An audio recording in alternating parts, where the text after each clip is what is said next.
আসসালামু আলাইকুম গাইস, আশা করি সবাই ভালো আছেন, ভালো থাকেন, এটাই চাই। আমি আবার একটা গ্রামীণ ভিডিও নিয়ে আপনাদের সামনে এসেছি। আমার চ্যানেলটিকে লাইক ও সাবস্ক্রাইব করে পাশে থাকবেন। আমাদের বাড়ির পিছনে মনোমুগ্ধকর পরিবেশ, খুব সুন্দর পাহাড়। কলা গাছটি দেখতে পাচ্ছেন, এটা 6 থেকে 7 মাস আগে লাগিয়েছিলাম। ইতিমধ্যে ফুলের কলি আসছে।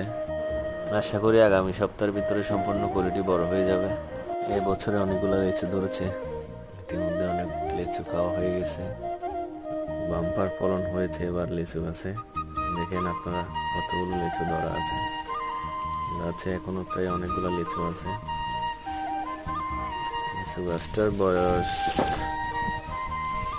2 থেকে 3 বছর হবে। বাহিরে প্রচন্ড বাতাস।